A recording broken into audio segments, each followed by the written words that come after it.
எங்கே போகிறது நாடு என்று சொல்லும் அளவுக்கு செய்திகள் தற்போது வெளிவந்து கொண்டிருக்கிறது. அத்தகைய செய்தி ஒன்று உங்களுக்காக கொடுத்துள்ளோம்.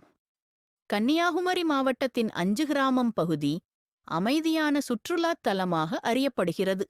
ஆனால் இங்குள்ள ஒரு பிரபலமான தனியார் ரிசார்ட்டில் கடந்த சில நாட்களுக்கு முன்பு நடந்த இந்த கொண்டாட்டம் சட்டவிரோத செயல்களின் உச்சமாக அமைந்துள்ளது.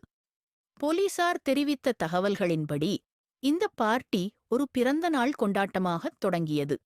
ஆனால் அதில் பங்கேற்றவர்கள் அரசால் தடை செய்யப்பட்ட உயர் ரக போதைப் பொருள்களை ஹை எண்ட் ட்ரக்ஸ் பயன்படுத்தியதுடன் வெளிநாட்டு மதுபானங்களையும் உட்கொண்டுள்ளனர்.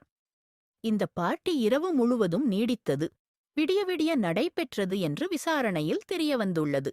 இதோடு நிற்காமல் கொண்டாட்டத்தின் ஒரு பகுதியாக கல்ச்சுரல் புரோகிராம் என்ற பெயரில் மிகவும் அதிர்ச்சியளிக்கும் செயல் நடந்துள்ளது.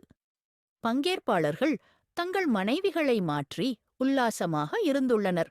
இது சமூகத்தின் அடிப்படை ஒழுக்கங்களுக்கு எதிரான செயலாக கருதப்படுகிறது. போலீசார் கூறுகையில், இந்த உல்லாச நிகழ்ச்சிக்கு ரூபாய் 20,000 முதல் ரூபாய் 50,000 வரை கட்டணம் வசூலிக்கப்பட்டுள்ளது. இது ஒரு திட்டமிட்ட லாப நோக்குடன் கூடிய குற்றச் செயலாகத் தெரிகிறது. கன்னியாகுமரி மாவட்ட காவல் கண்காணிப்பாளர் எஸ்பி தலைமையிலான குழு இந்த சோதனையை நடத்தியது. இதுபோன்ற சட்டவிரோத செயல்கள் சமூகத்திற்கு பெரும் அச்சுறுத்தலாக உள்ளன. போதைப் பொருள்களும் ஒழுக்கக்கேடான நடவடிக்கைகளும் இளைஞர்களை பாதிக்கும் வகையில் உள்ளன என்று எஸ்பி கூறினார்.